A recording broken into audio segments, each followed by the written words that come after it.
Welcome. We'll get started.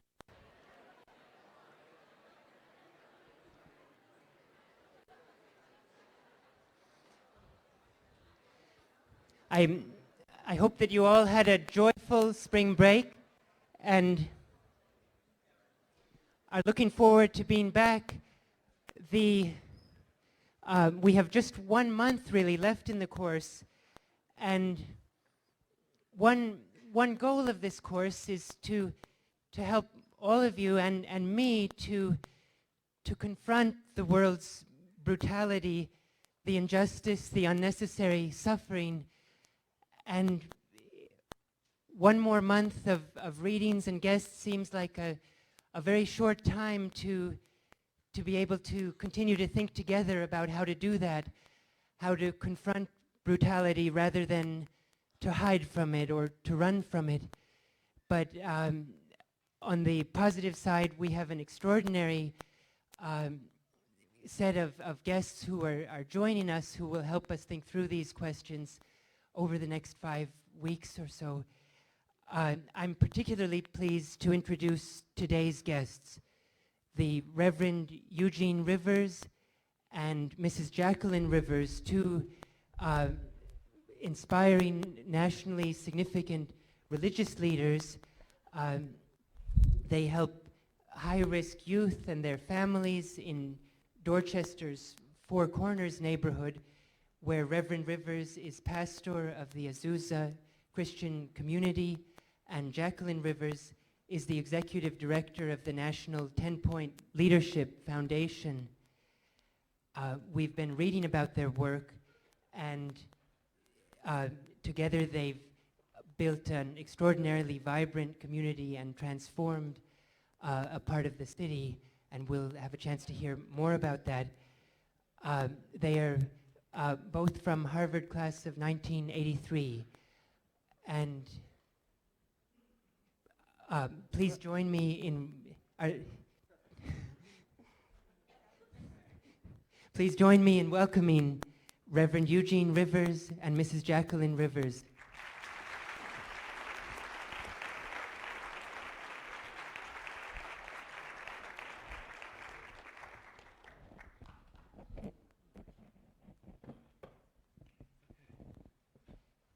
And as you know, we start off with questions, and I thought if I could take the liberty of asking the first one, if we knew you when you were both Harvard undergraduates, could we have predicted the achievements that were to follow from the activities you were involved in when you were Harvard students? What were your lives like when you were Harvard undergraduates? Well, I think that if you had known us as undergraduates, you could have seen a lot of what we live today. For us, for me, the most significant thing about my experience at Harvard really was the opportunity to deepen my commitment to working with people who were disenfranchised.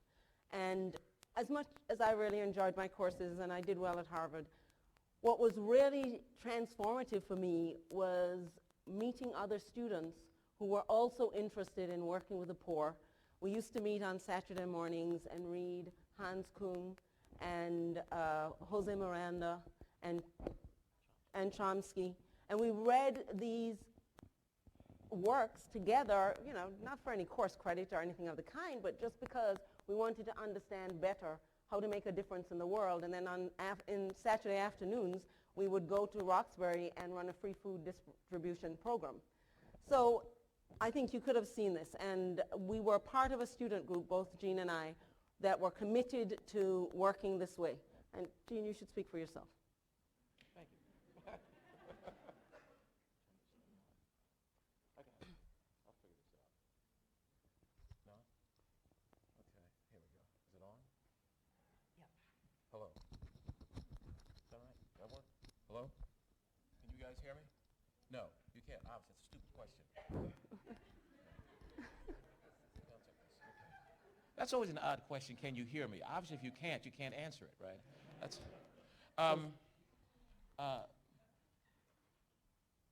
had you known us as undergraduates, much of what we're doing now in the United States and abroad would have been fairly obvious. Just 2 quick points on that. In the early 80s at Harvard, we were part of a larger political debate that began on campus among blacks about the role and responsibility of black elites. And part of that debate revolved around the following concerns. Many of the black people who had applied to Harvard, and it was always an interesting thing to me, would apply and say, when they say check a box, they'd be black or whatever the appropriate category was, because the assumption was that not for legitimate reasons, part of Harvard's larger mission was to correct some historic patterns of discrimination, which frankly were unique to black people as a function of slavery. Slavery is a unique experience, trust me, it's a unique experience. And historically for black people, that was part of a larger mission that Harvard had. Now, when many of the students got here, before they arrived at Harvard, they were part of a group. When they got to Harvard, they were then disembodied individuals who had no larger moral or intellectual obligations. And so for me, that became a major concern intellectually and morally. What was the moral and intellectual obligations of individuals who were the beneficiaries of extraordinary privilege and had access to enormous amounts of power? And so for me, and this was largely driven by my faith, that was a major concern. And I recall on one occasion at Harvard, and I then lived in Courier House, the black students decided to have a cabaret and a party to commemorate Malcolm X's birthday, with liquor and drinking and whatever the big dance was in 1980. And I find that thing absolutely reprehensible.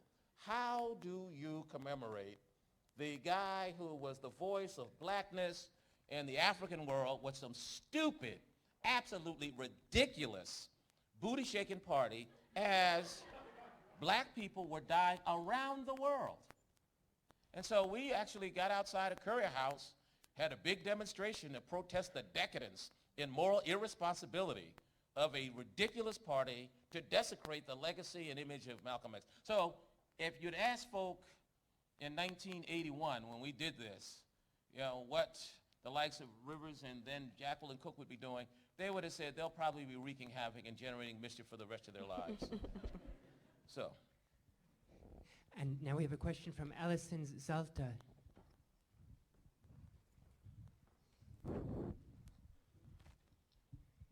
Hi, thanks for coming. This is for Reverend Rivers. In one of the articles we read for today, it mentioned that you were forced into a gang in Philadelphia. Could you please describe how you got involved in the gang and how you were able to lead the gang? And also, what lessons did you take away from this experience and how have you applied them to your work? The short version of the story is I was drafted into a street gang in Northwest Philadelphia. This is antiquity, 1962. And so I was literally drafted into a street gang. A bunch of young guys see me. I'm actually, my parents had actually gone to college. In fact, I was born in Boston because my father was a student at the Museum School of Fine Arts here in Boston. And my grandparents had all gone to South Carolina State, so they were part of this kind of black middle class. My grandfather was class of 1924. However, as a result of a divorce, I was raised in a working class neighborhood. And in that working class neighborhood were a bunch of brothers who were thugs then and would be called thugs now. And these thugs grabbed me, accosted me in my junior high school boys' room, and commenced to whooping me in a pretty bad way. And then I was given this ultimatum, very simple. Listen, partner, you got one or two options. Either you're going to get down with this thug life, join this gang, or you're going to get impaled every single day of the rest of your life at Wagner Junior High School. So it was a fairly simple decision. I mean, I don't need to be a student at Ec 10 to sort of figure out what the rational choice was in this case. So I made the rational decision and made the rational choice, was conscripted into this gang until my religious conversion. And an essential part of what I did when I got to Harvard was informed by religious convictions and faith convictions. My morality, intellectual, political, and otherwise, was informed by that. And so that's a not too long answer to your direct question. How did you get out and what did you learn? How did I get out? The conversion. Thank you. I was actually pulled into a working class black church by a minister that helped me make the transition from gang violence into a more rational way of living. I mean, at the age of 12 or 13, I was being drafted into a gang where routinely young men armed then with a .38 revolver would actually hunt young men down and kill them. They weren't young men, actually they were children. They were 13, 14 years old. As a result of a pastor's very powerful presence in my life, I was able to extricate myself out of the gang life, or what we now call thug life. And then sort of the rest is history. Gerard McGeary. Hi, thank you for coming. My question relates to your decision to live in Dorchester. Do you believe that the black middle class and black elite have a significant and particular responsibility to live among the working class and working poor of the black community? I think that one of the gravest problems that the members of the underclass trapped in black neighborhoods in the inner city face is a lack of role models. The fact that for generations of children, they see, our children see generations above them who've never held a job, who've always lived on welfare. They do not even begin to understand what it means to live the way the rest of the world lives. And the reason we moved to Dorchester was because we really believed that this was not only our calling, but this really was an important role, and that it was a price that had, the victories of the civil rights movement also extracted a price, because the Du Bois's talented 10th had moved out of the neighborhoods, whereas in the past you'd always had the strainers and strivers living right there in the middle of the community, so that young people could see that there were alternative ways of living their lives. They lost those role models as people moved out into white suburbs. And it was in part because of our commitment to live among the black poor. It was entirely because of our commitment to live among the black poor, and in part because of this role model calling that we felt, that we moved into Dorchester, what, 4 years after graduating from Harvard? You want to add? I want to answer this question by taking a poll. How many black individuals in here who own being black, which can be tricky, have parents that have Caribbean ancestry or African ancestry? Okay. Put your hands up high, don't front. Okay. So we've got a substantial African, Afro-Caribbean presence. Okay.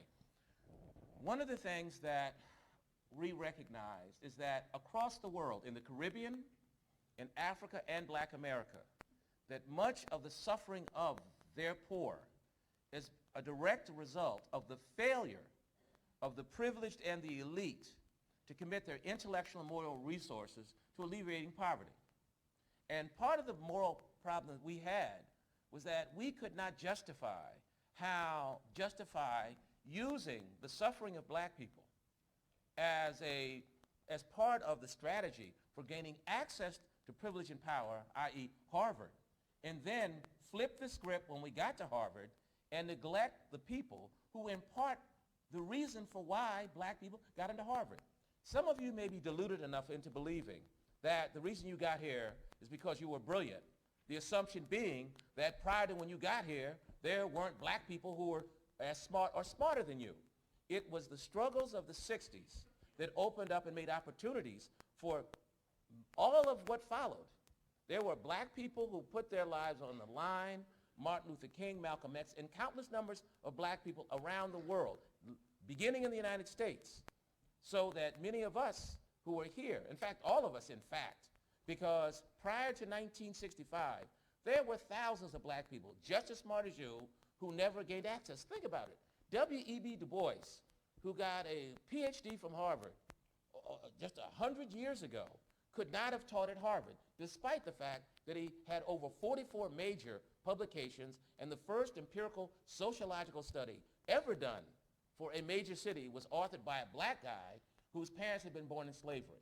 So one of the things for us on this issue is that we have a moral and intellectual obligation, because it was our thinking that it is hypocritical for black people to decry racism, the racism of others, and then fail to provide moral, intellectual, and cultural leadership for those of our brothers and sisters in the United States and abroad who suffered needlessly.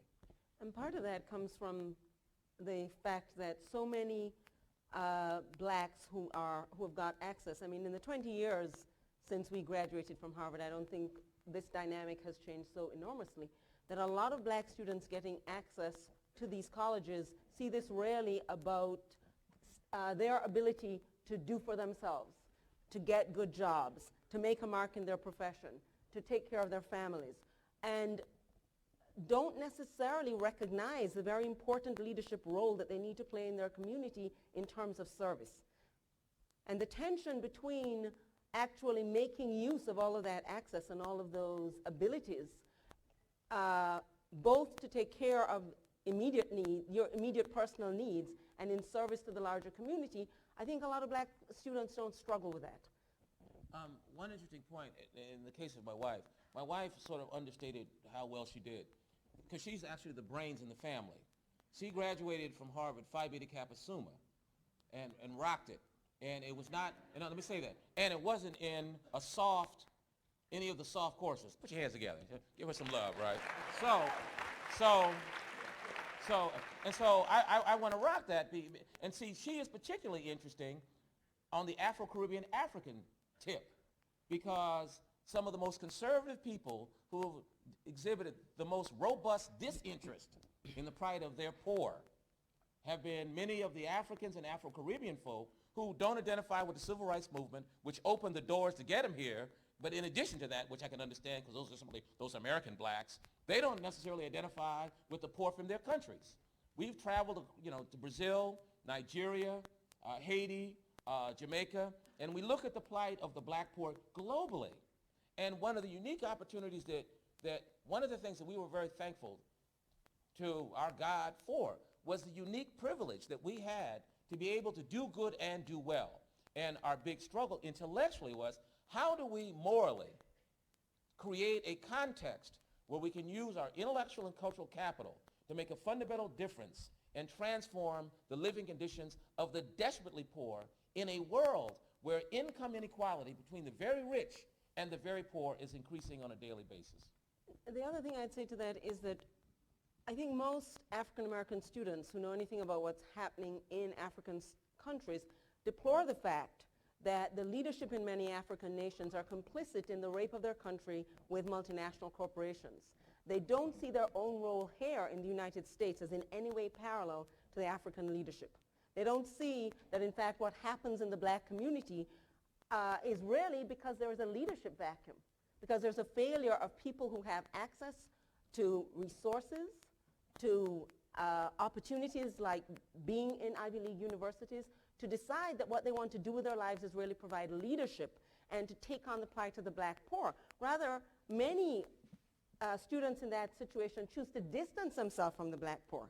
And part of moving to the suburbs is to say, we're not like them. They may be our color, but they're not our kind, the old people used to say. And so there's a challenge here for students. Jeremiah Miller. Thank you for being here. This is for Reverend Rivers. Can you recall a particular event in your past that grounded your faith in the church as an organization capable of instituting effective change, both politically and in the lives of individuals? Can I recall? I didn't hear the first part. Can you recall a particular event that grounded your faith in the church? The experience that grounds my philosophic and moral worldview emanating out of the black church is the civil rights movement. For those of you who decide to become intellectually very serious and literate about the history of this country, and for the black folk here who decide to become serious and literate about the black world, the U.S. included, the black church was the engine that drove the civil rights movement. Martin Luther King was simply not Martin Luther King. There was a black church movement that created the conditions. And this is important to know because it had international implications. What Martin Luther King does in Montgomery and in the larger civil rights movement so dramatically affected the United States in terms of the elimination of apartheid in the United States South that it had ramifications internationally because King's movement so shamed the United States that it forced the United States to develop more liberal policies in Africa as a result of what the Africans in the South did through the black church.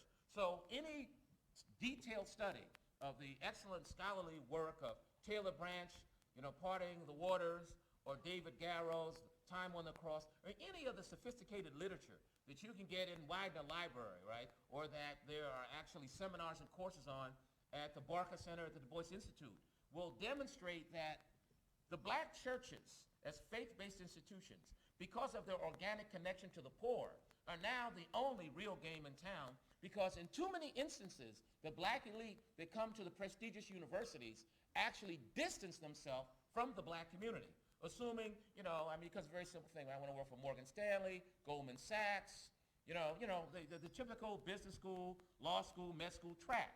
And that's not bad. That's a good thing. But when you were so disconnected from the people who were the ones that got you in the institutions that you now take credit for, karma is alive and well. Karma is alive and well. Because what will happen, first of all, the blindness, the moral blindness not to see the historic moral connection between the suffering of millions of people and your privilege is going to come back to bite you in that, and this involves the stuff we've done on the AIDS stuff in Africa. If the black elite, who are the most privileged in the world, could be so depraved in their indifference to the suffering of their own flesh that they would opt to pursue careers with no commitment to the extraordinary suffering. 25 million defenseless orphans on the continent of Africa by the year 2010. What moral justification would you have if the social and the public opinion were to turn against you, and you were now then, because blacks were out of favor, no longer viewed favorably? Your indifference to those who suffer so much more would come back to haunt you morally, because we could not rationally justify our indifference to our own and then make a special moral case for why we should be treated favorably, or not ourselves be the victims of discrimination. There must be moral and intellectual consistency, and the black church has provided the moral language for black people in the United States and abroad. The one thing I'd also add to that civil rights example is most of us know about the role that King played, but what really gave King the power were the thousands of people who took to the streets in those marches. King would not have had the kind of impact he had if those people were not willing to lay their lives on the line, to face dogs, to face fire hoses. He would have had no power. What gave them the courage to take to the streets? One of the things that Garrow documents, David Garrow, is that there were these incredible services before people would go out on the streets where they would sing and pray, sing hymns, that was where they found the courage in order to confront this enormous institutionalized racism that they were, and extremely violent, far more violent than anything I think we can imagine today, this violent racism that they were confronting. So the power of the church really should not be underestimated. Unfortunately, it's all too often been underused, but it should not be underestimated. And last point, the other part of the inspiration around the black church is a creation of slaves. If you study Eugene D. Genovese's classic magisterial study, Roll, Jordan, Roll, actually the 30th anniversary, 1974, he documents with just extraordinary erudition and brilliance the genesis of the black church as the proto-institution for the development of black nationalism and the larger Pan-African vision in the United States. Roll, Jordan, Roll, Eugene D. Genovese. It's a classic. No literate person can go without it. Brian Houlihan.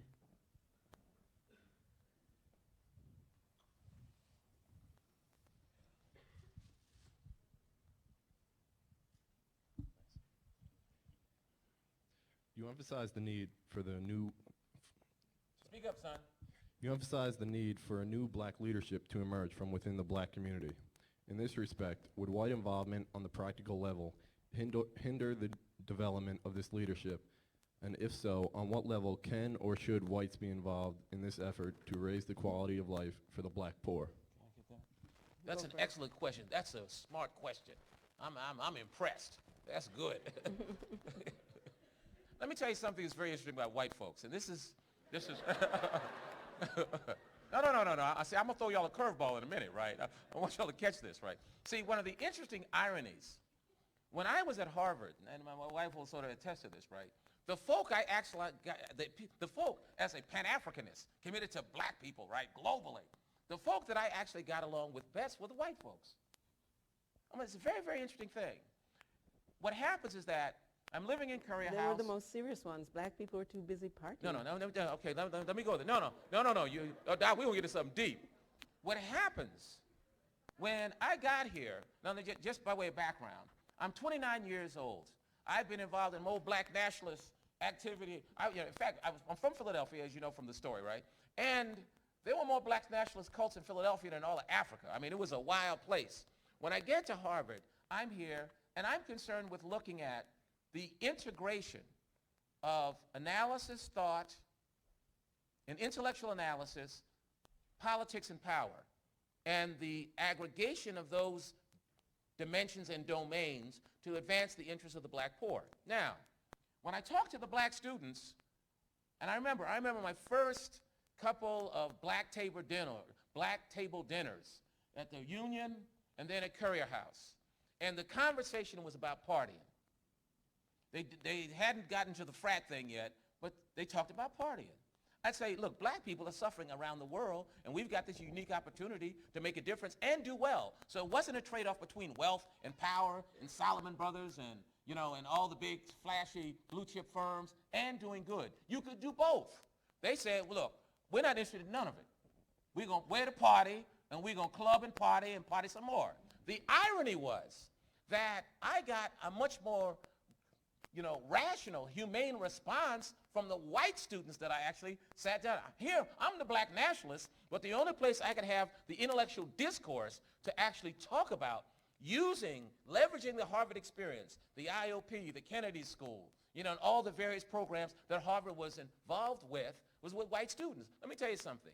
There are many young white folk here who are in the process of trying to make decisions about whether or not you're going to do well, be wealthy, serve the poor, and trying to reconcile these issues intellectually, morally, and politically.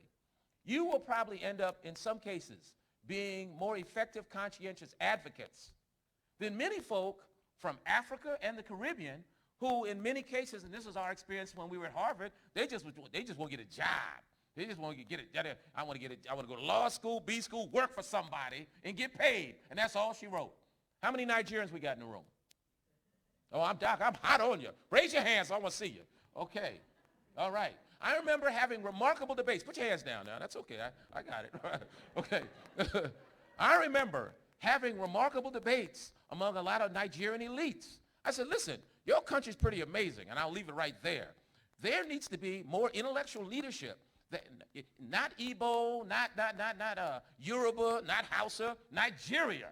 Y'all need to get it together. You're oil rich, yet I've been to Abuja on more than a few occasions, boy, and there needs to be some intellectually sophisticated and committed leadership. Same thing in the Caribbean. Look, the white folk, listen, if there are any young white people here that are interested in doing something interesting politically and intellectually in a progressive way, I want to talk to you later, because there's some remarkable opportunities to leverage your influence as elites. I'm not talking about going to Cuba and cutting sugar cane. I'm saying there are strategic, intellectually sophisticated ways that you can play a progressive role among the policy elites, leveraging Harvard as Harvard to have some global impact. One last point on this white folk thing.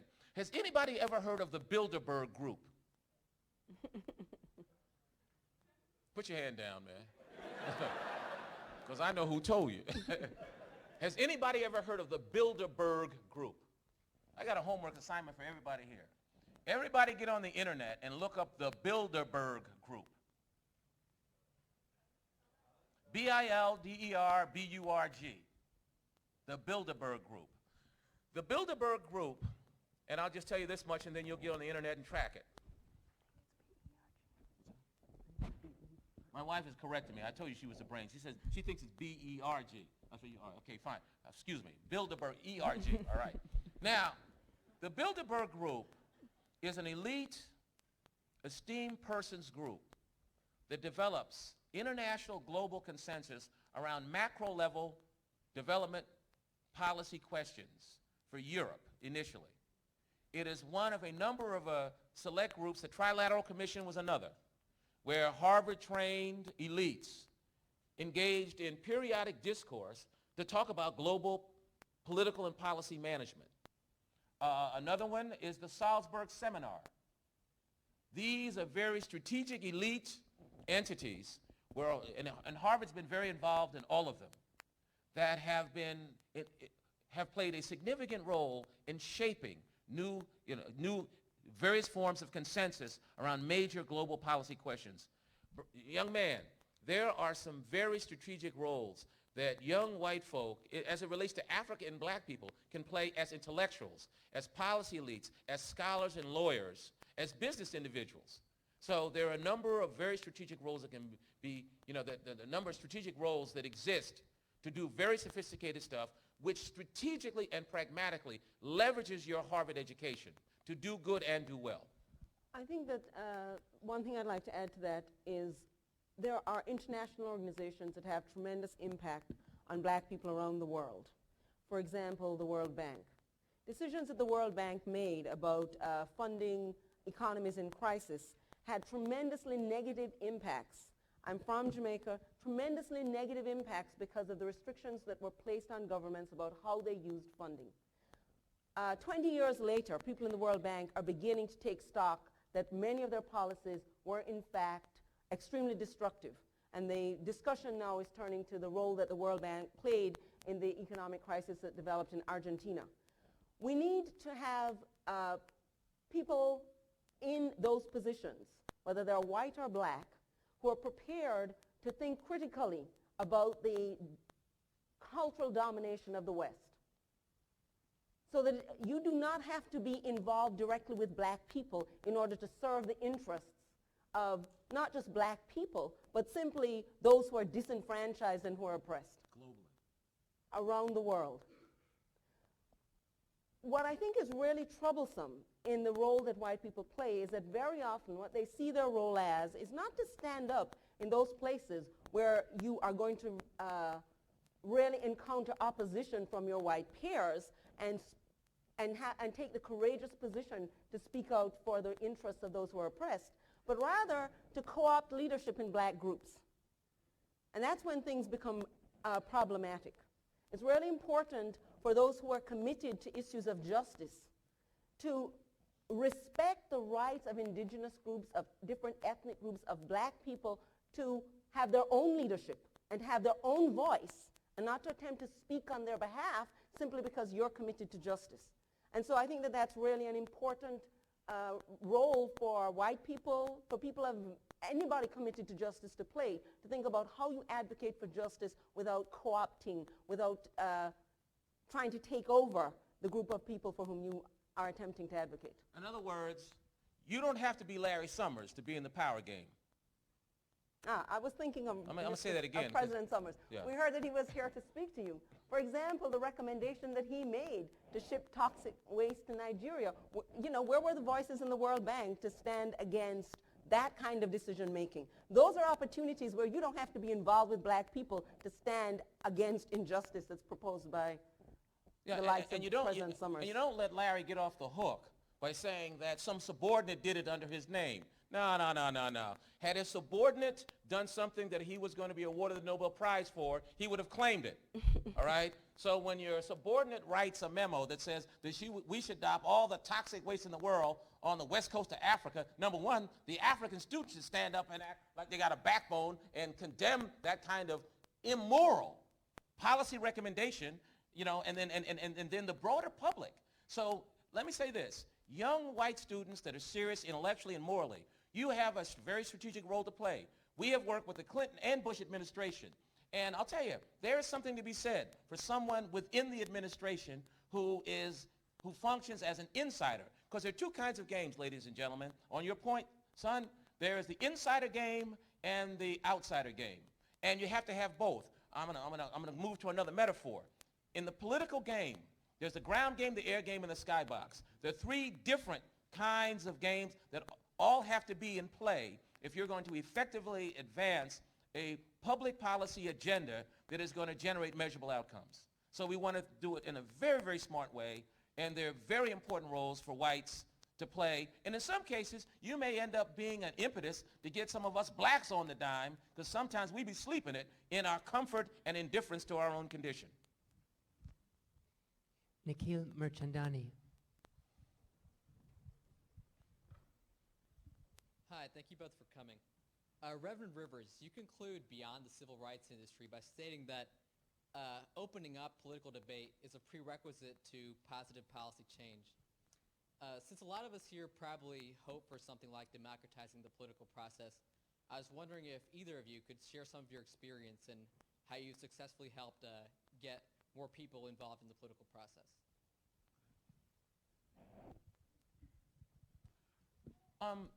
Let's take the AIDS debate.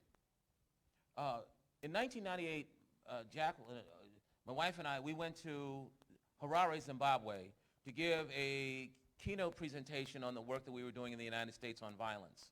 We were approached by a white Catholic priest who was working in Harare, Zimbabwe, who shared with us at that time some of the basic data on what was going on in Africa around the AIDS epidemic. There were two things that the individual pointed out. He said, number one, the African leadership is in denial on the depth and the magnitude of the AIDS epidemic, and they're not speaking out on the issue. And if one were to do a Googleplex, Google search, or you would have found that there was absolutely nothing in the African press or in the Western press around an African mobilization around this AIDS crisis.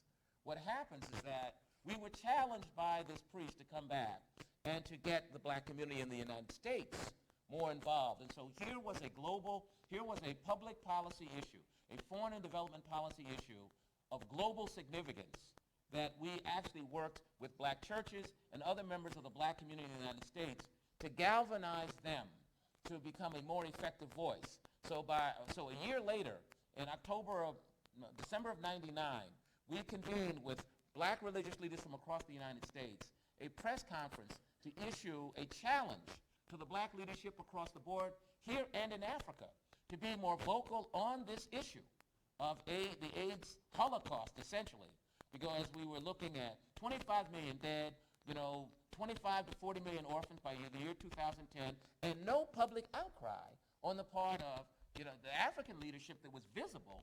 And so that was one concrete example where we worked to get the public more involved in a public policy issue which was of global significance. And it's that kind of basic educational work. Look, all of you are in a position to do very well leveraging your Harvard education.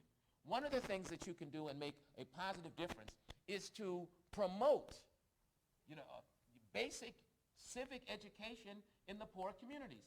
Most poor communities have no sense that they have capacity or the ability to have an impact on the political and policy process.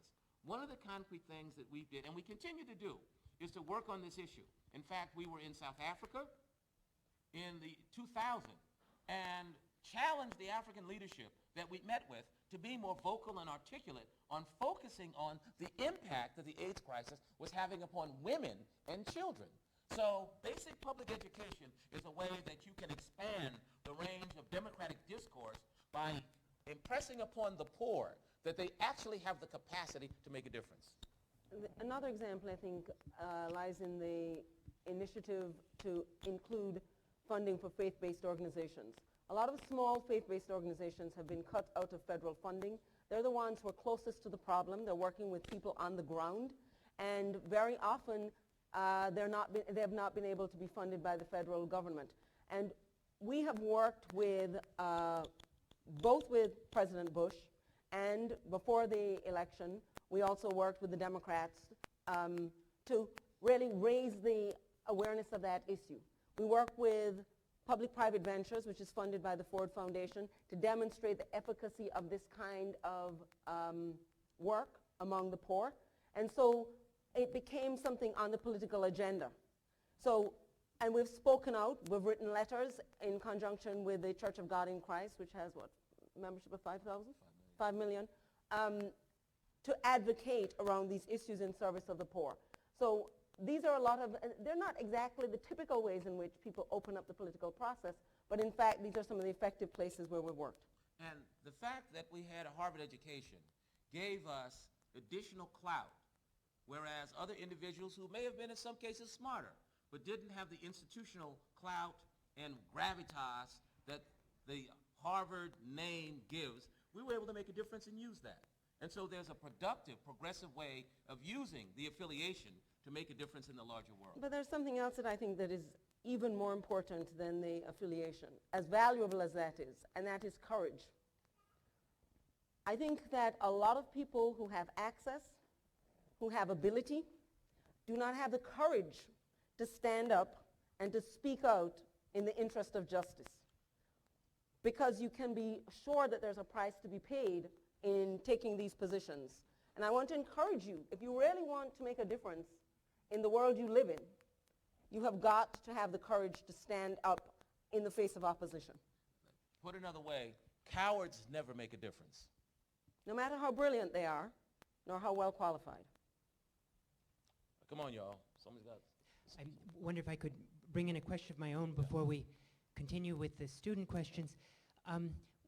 What is it like to work together as a couple who are both committed to justice and peace in the world? And if one of you didn't share that commitment, would it still be workable?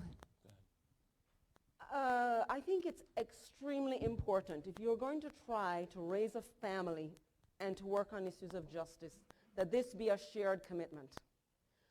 There's a very high price to be paid in terms of the workload, in terms of the impact on the family, in terms of your personal strength. I mean, I talked about the need for personal courage. And that, I mean, I'm talking about courage that runs the gamut. From facing physical danger. We live in a neighborhood that was extremely violent when we moved there.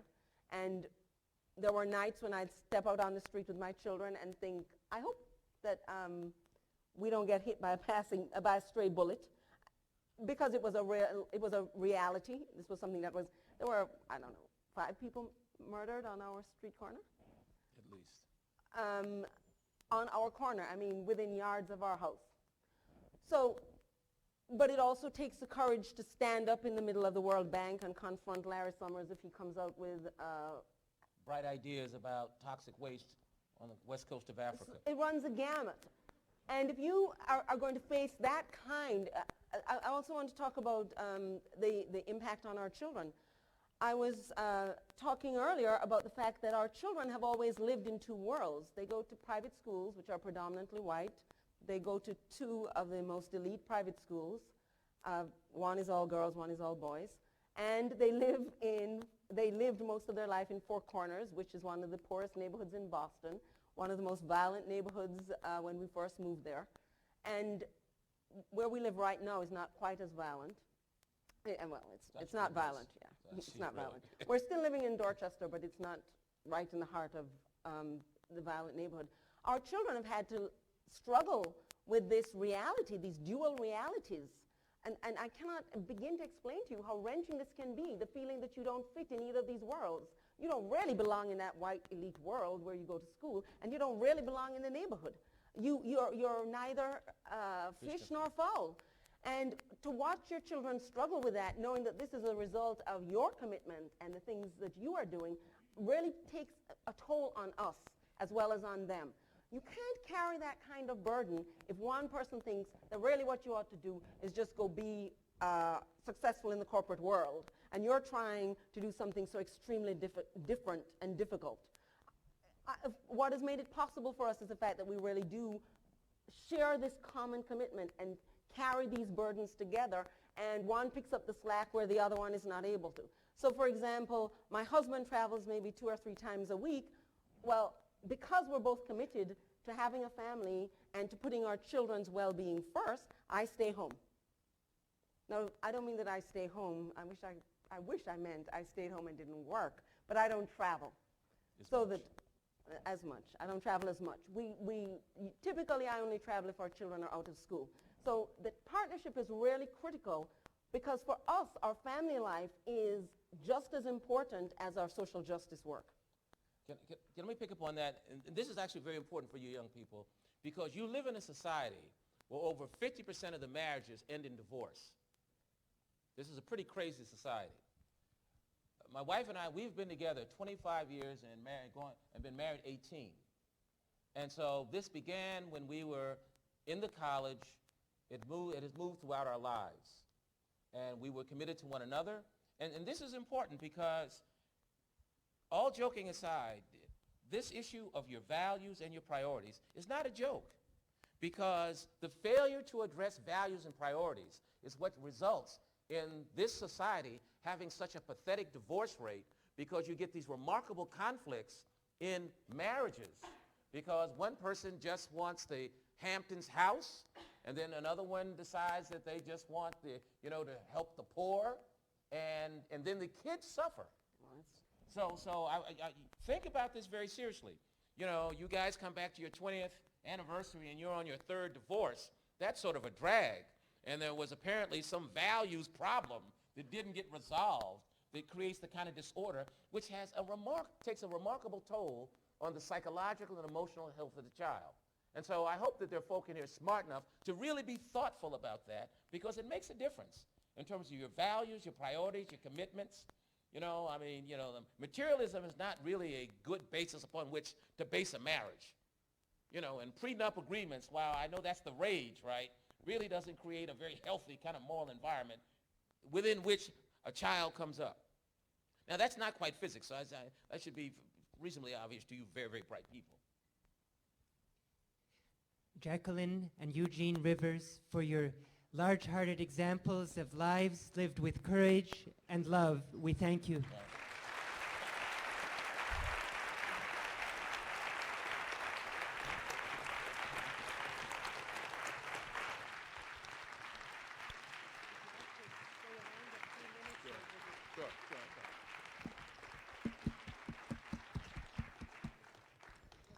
We'll have a chance to stay around for a few minutes in a smaller group for those who want to ask some further questions.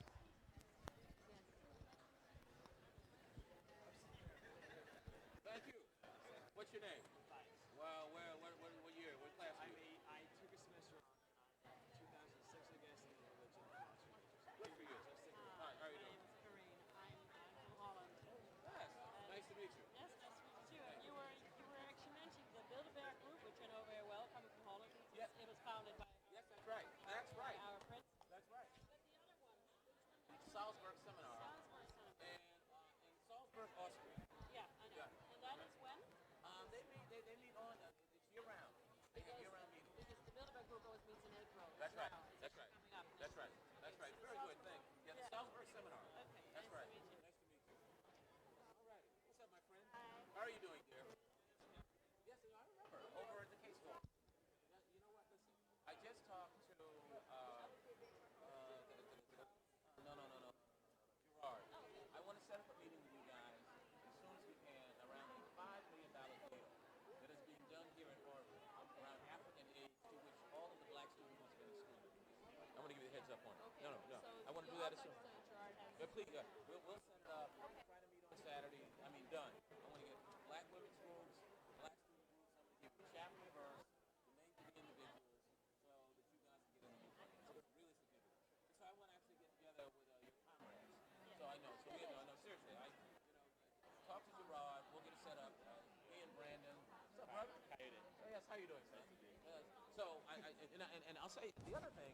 I really would like to get together to talk with the African students. I mean,